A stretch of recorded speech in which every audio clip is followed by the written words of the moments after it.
While my cousins were celebrating their millions at my grandfather's funeral, I stood there holding a crumpled envelope with a single plane ticket inside.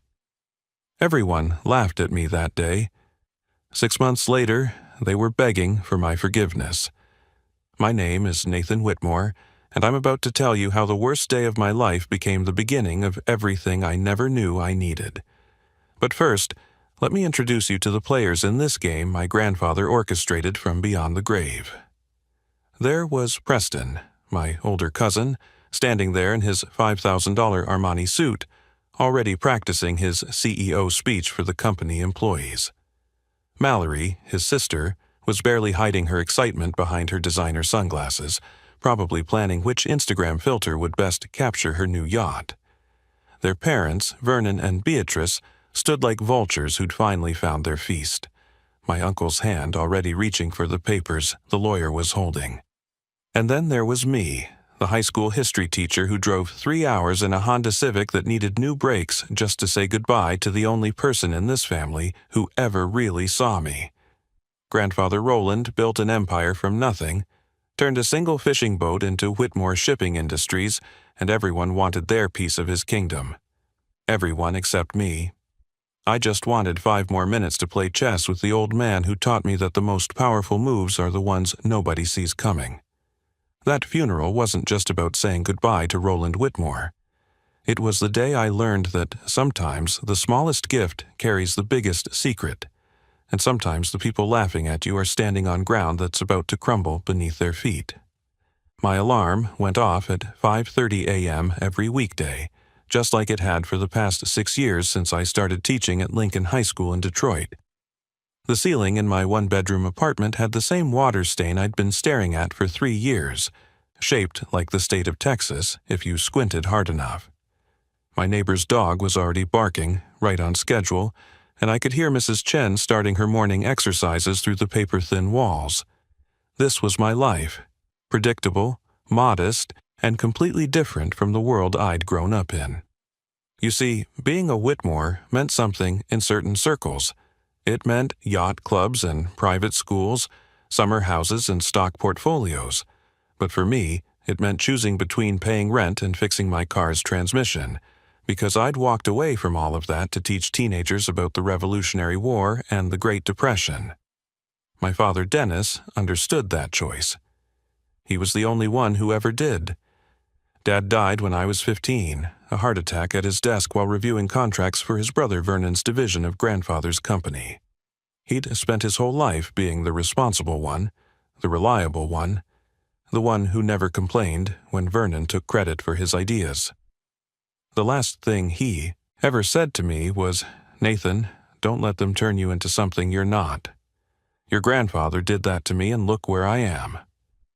3 hours later, he was gone. My mother, Grace, picked up the pieces after that. She was a nurse at Detroit General, working 12-hour shifts to keep us afloat after we learned Dad had signed away most of his company shares to help Vernon cover some bad investments. That was Dad, always cleaning up other people's messes, always believing family meant sacrifice. Mom never said a bitter word about it, but I saw how she looked at Vernon at Dad's funeral, and I understood that sometimes the deepest anger doesn't need words.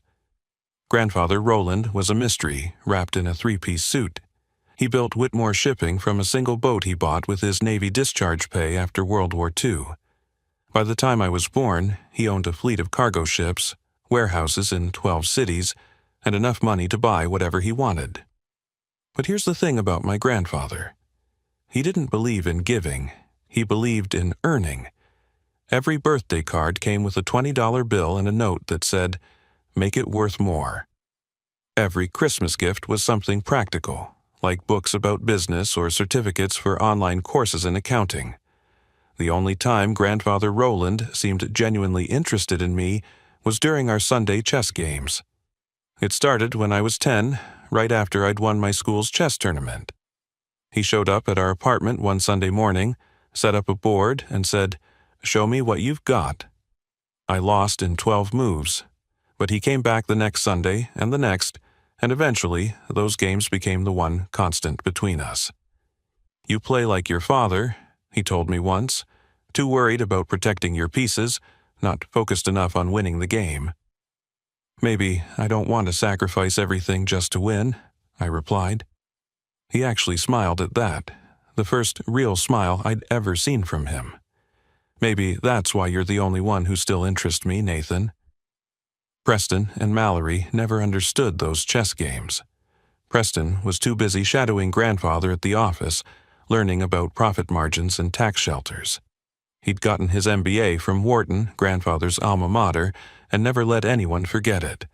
Every family dinner turned into Preston's personal TED Talk about market optimization and strategic acquisitions.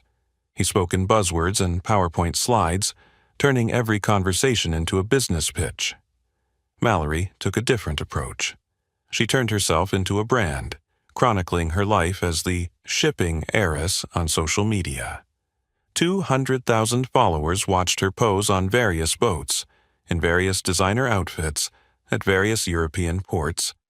She called it building her platform, but really, she was just spending grandfather's money while waiting for more. Her biggest achievement was getting a blue checkmark on Instagram and dating a Swiss banker who owned a vineyard. Vernon and Beatrice, Preston and Mallory's parents, were the ultimate power couple in the most hollow way possible. Vernon had worked his way up to CFO of Whitmore Shipping, though most of the real work was done by his assistant. Beatrice spent her time at charity galas, not because she cared about the causes, but because she liked seeing her picture in the society pages. They lived in a house so big they needed an intercom system to talk to each other. And then there was me, teaching 43 teenagers about the Constitution, grading papers at a kitchen table I bought at a garage sale, and feeling more fulfilled than any of them could imagine. That was my life before the funeral, before the envelope, before everything changed. I thought I knew who I was and where I came from. Turns out I was watching the wrong pieces on the board all along. The Rochester Country Club had never felt more suffocating than it did that October afternoon. Grandfather Roland had specifically requested his will be read here, in the same oak-paneled room where he'd negotiated his biggest deals over brandy and cigars. The mahogany table reflected our faces like a dark mirror, and I could see Preston adjusting his Rolex for the third time in 5 minutes. We'd just come from the cemetery, where the autumn rain had turned the burial into a muddy mess that Beatrice complained about the entire ride over. Before we begin, Mr. Harwick, the family attorney, adjusted his wire-rimmed glasses and cleared his throat. I want you all to know that Roland was very specific about these arrangements. He reviewed this will 1 week before his passing. Vernon leaned forward, his hands already forming fists of anticipation. We understand, Harwick.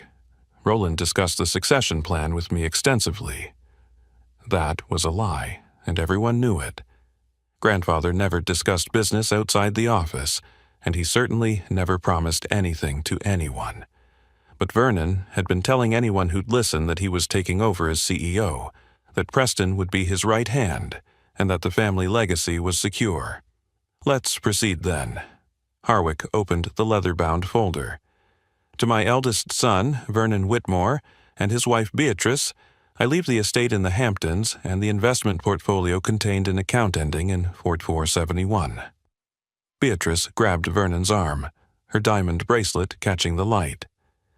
The Hamptons house. Oh, Vernon. He did remember how much we loved it there. To my grandson, Preston Whitmore, Harwick continued, I leave Whitmore Shipping Industries and all its operational assets, with the condition that he maintains current employment levels for at least 1 year. Preston stood up so fast his chair scraped against the floor. I knew it, Grandfather. I won't let you down. He was already pulling out his phone, probably to update his LinkedIn profile to CEO.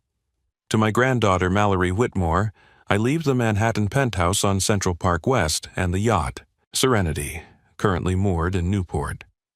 Mallory let out a squeal that could have shattered crystal. The penthouse? Oh my God, do you know what that's worth? And the yacht, my followers are going to die. Mr. Harwick turned to me, and I saw something in his eyes that looked almost like pity. And to my grandson, Nathan Whitmore, I leave this. He pulled out a small white envelope, worn at the corners, my name written across it in grandfather's shaky handwriting. The room went silent for exactly 2 seconds before Preston started laughing. "Are you serious?" Preston's voice cracked with amusement. "That's it? An envelope?"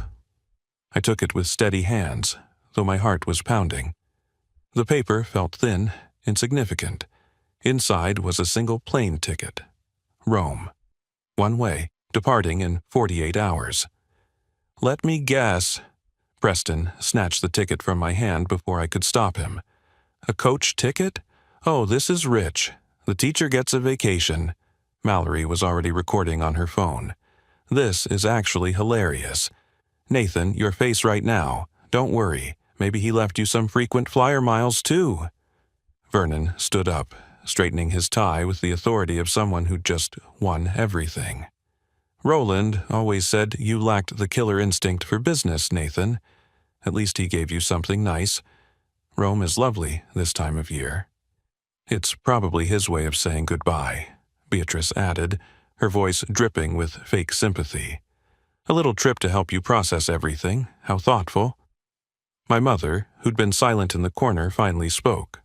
"Is that everything, Mr. Harwick?"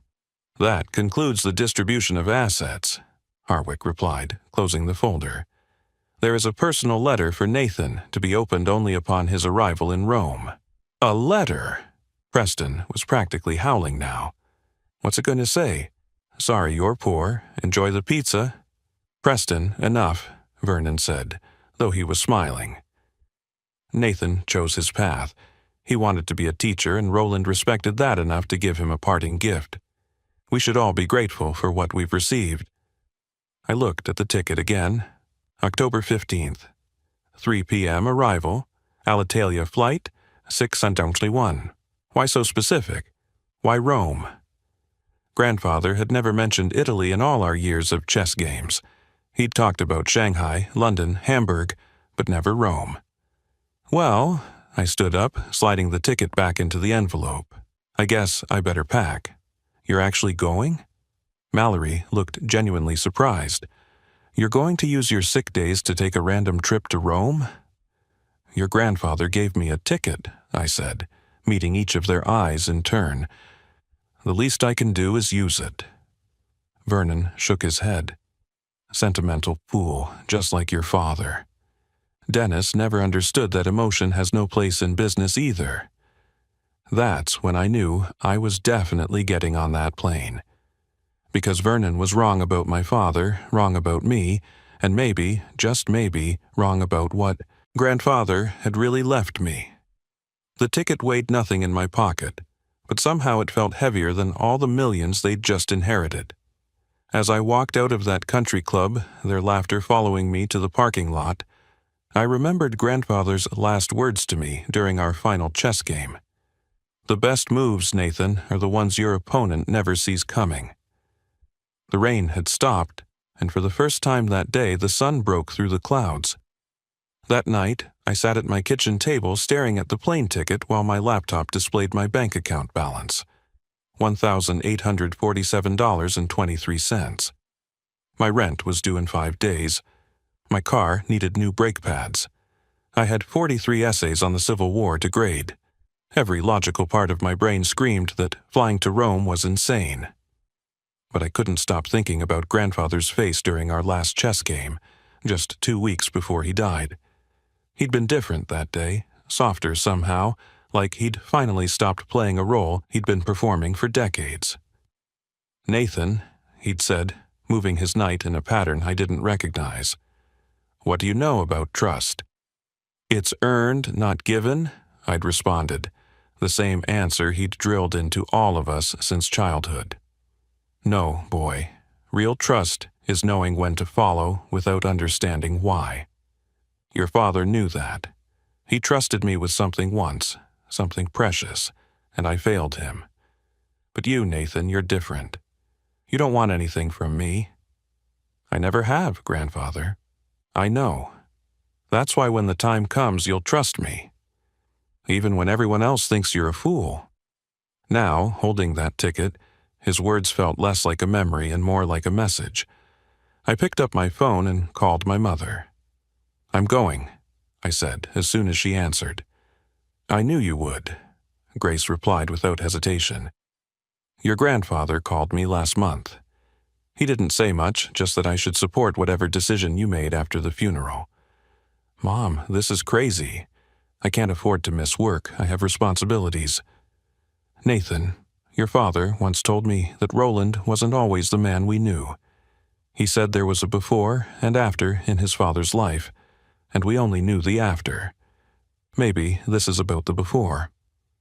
I spent the next morning at Lincoln High, arranging for a substitute teacher.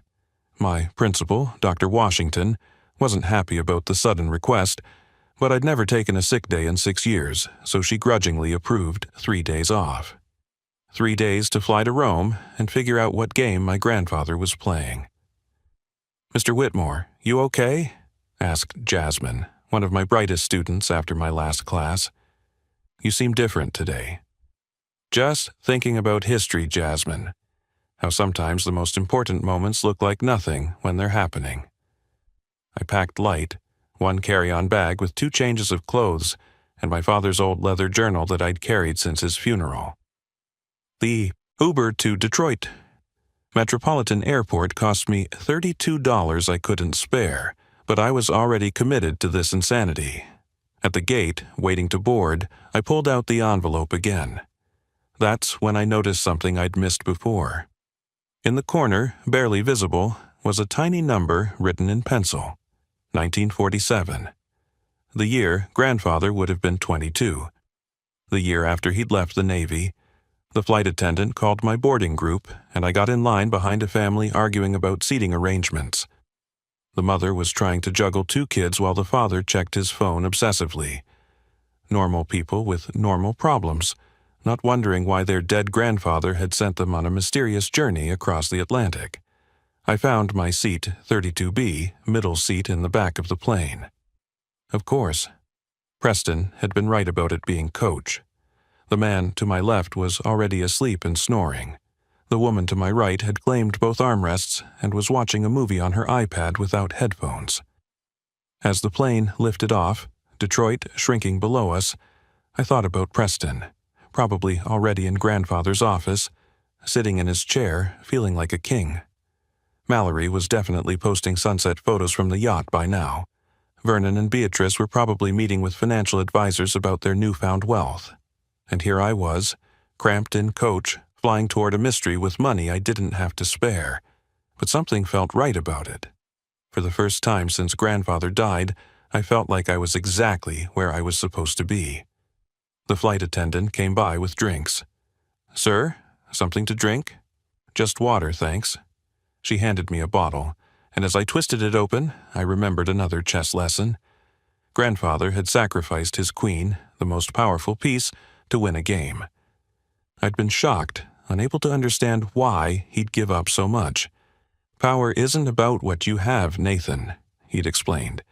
"It's about what you're willing to lose to gain something better.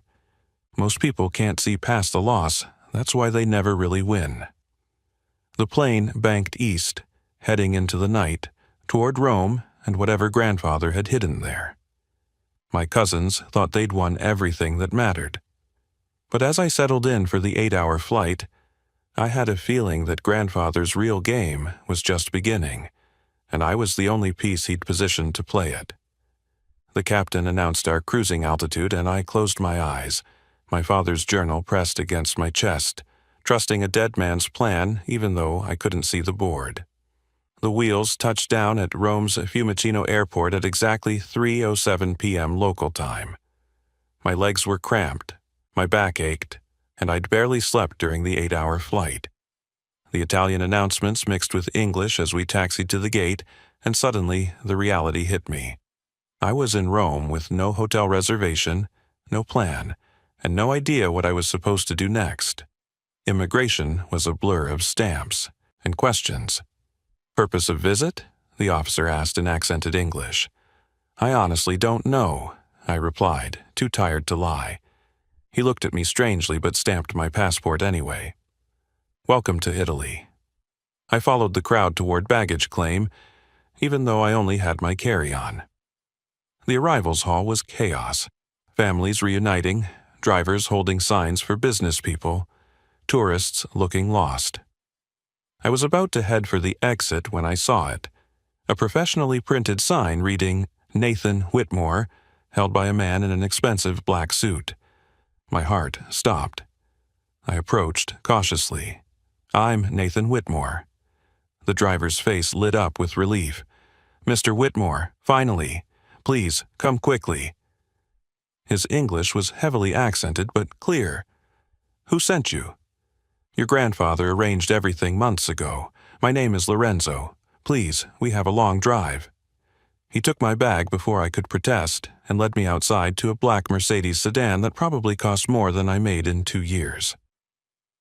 The October air was warm, nothing like Detroit's autumn chill. Lorenzo opened the rear door for me, and I slid onto leather seats that felt like clouds. "Where are we going?" I asked as he pulled away from the curb. "Montefiore Estate, 1 hour north in the Sabin Hills." "I don't understand."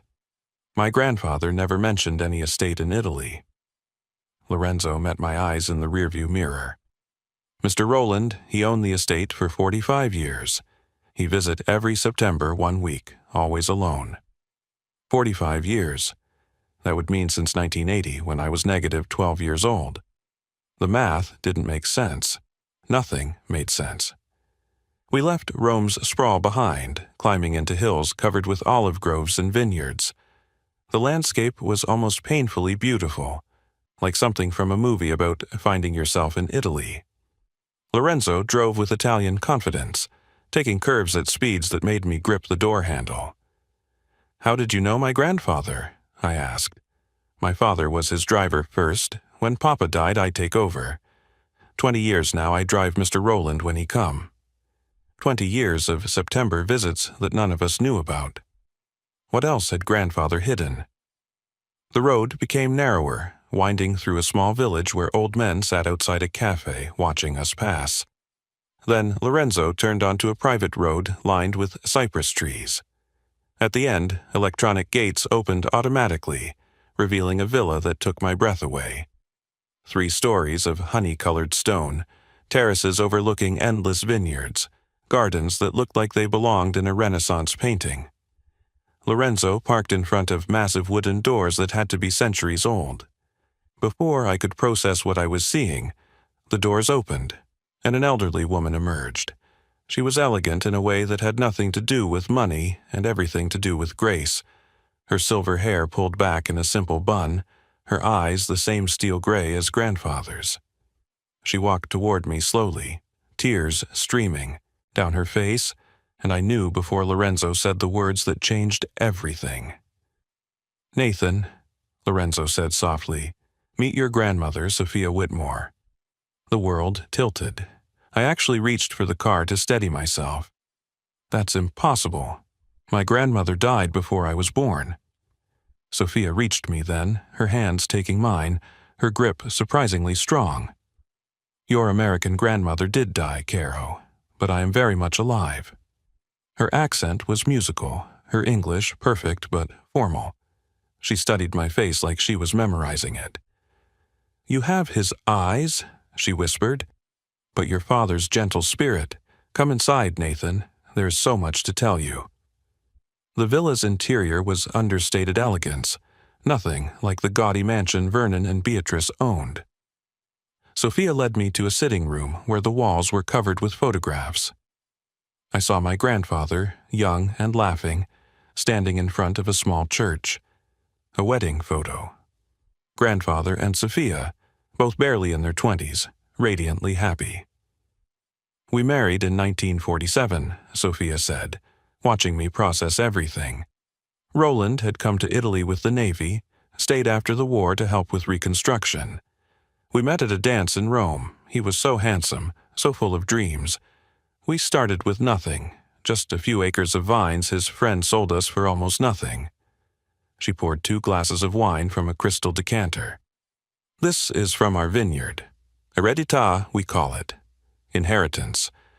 The wine was extraordinary, complex and rich. "I don't understand. Grandfather had a whole life here." More than a life, Caro. He had a family, me, our son, Augusto, the grandchildren he never met because he chose America instead. He left you? The Korean War started. Roland felt duty calling. He was supposed to be gone 6 months. Her voice carried no bitterness, just sadness. But he met your American grandmother while on leave. She was pregnant with Vernon. An honorable man would have divorced me, but Roland couldn't bear to give up either life. So he kept both, separate, secret. My hands were shaking. He lived a complete lie. No, Nathan, he lived 2 truths. He loved us both in different ways. The vineyard grew, became successful. He sent money, visited every year, but he couldn't choose. Until now.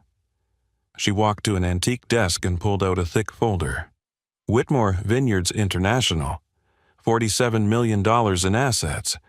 It's all yours, Nathan. He was very specific. Not Vernon, not Preston, you. The documents Sophia handed me were overwhelming. Deeds, contracts, bank statements, all proving that my grandfather had built an entirely separate empire on this side of the Atlantic. But what hit me hardest was the video she played on an old laptop, recorded just 1 month before grandfather died. His face filled the screen, and for the first time ever he looked peaceful. Nathan, if you're watching this, then you trusted me enough to take the flight. Good. You always were the only one who understood that some things matter more than money. Your cousins got what they always wanted from me, the appearance of success. But appearances can be deceiving. Whitmore, shipping has been hemorrhaging money for 3 years. I've hidden it in the books, but Preston's about to inherit a disaster. The penthouse has 3 mortgages. The yacht is leased. The Hampton estate. The bank owns 70% of it. I gave them exactly what they showed me they valued, hollow prizes that look golden from the outside. He leaned closer to the camera. But you, Nathan, you visited me every Sunday just to play chess. Never asked for anything. Never angled for position. You chose teaching over money because you wanted purpose. So I'm giving you what you never asked for. Truth, family, and yes, wealth that's actually real. The vineyard produces 2 million bottles a year. The villa has been in Sophia's family for 300 years. Your uncle Augusto has been running operations, waiting to meet you. Your cousins Marco and Elena are good people, raised right, nothing like Preston and Mallory. This is your real inheritance, a family that values work, land that produces something real, and a legacy built on truth, not lies. He paused, that familiar sharp look returning to his eyes. Oh, and Nathan, your next move is yours to make, but here's my advice. Preston's going to call within a month, begging for help. Be kinder to him than he was to you. That's what makes you better. Checkmate, my boy. The screen went dark. Sophia squeezed my shoulder gently. He talked about you constantly, she said. Every visit, stories about his grandson, the teacher who chose meaning over money. I spent 3 weeks in Italy, learning everything. Uncle Augusto looked so much like my father it made my chest tight. He ran the vineyard operations with quiet efficiency, never bitter about being the hidden son. Marco and Elena, my Italian cousins, welcomed me like a brother returning from war. They taught me about wine, about the land, about the grandfather they knew versus the one I knew. He was different here, Elena told me one evening as we walked through the vines. Lighter. He'd work in the fields, hands in the dirt, laughing. Not the businessman you knew. The call from Preston came exactly 23 days later. I was back in Detroit teaching my classes when my phone rang at midnight. Nathan, it's Preston. We need to talk. His voice had lost all its arrogance. The company's bankrupt. The accountants found everything. Dad's lost the house. Mallory's penthouse got foreclosed yesterday. It's all gone. I'm sorry, Preston. No, you're not, and you shouldn't be. We were horrible to you. He paused, and I heard him struggling. Grandfather left you something real, didn't he? Yes. Good. You deserve it. You were the only one who actually loved him instead of his money. I made Preston an offer the next day. Manage the U.S. distribution for Heredité wines. Salary, not ownership. He accepted immediately. Mallory took longer to swallow her pride, but eventually she came around too. She's actually good at marketing when she's selling something real instead of just herself. She's engaged to Lorenzo's son now, living in Rome, learning the business from the ground up. Vernon and Beatrice moved to a small apartment in New Jersey. Vernon found work as a bookkeeper. Beatrice got a job at Nordstrom. They don't speak to me, but Preston says they're actually happier, forced to rely on each other instead of money. My mother moved into the guest house on the California property I bought with my first distribution payment. She retired from nursing and spends her days painting, something she'd always wanted to do but never had time for. And me? I still teach, but only part-time now. Summers I spend in Italy, learning the wine business, getting to know the family I never knew existed. My students think it's hilarious that their history teacher owns a vineyard. I use it to teach them about international trade, agriculture, and family businesses. Last week, I was in the villa, playing chess with Uncle Augusto, when he said something that stopped me cold. You know, your grandfather always said the winner isn't who takes the most pieces, but who knows which pieces really matter.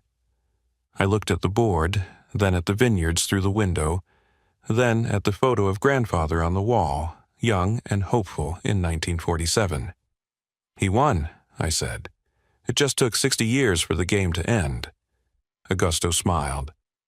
No, Nathan, you won. You just didn't know you were playing. That crumpled envelope they all laughed at? It wasn't just a plane ticket. It was an invitation to discover who I really was, where I really came from, and what really mattered.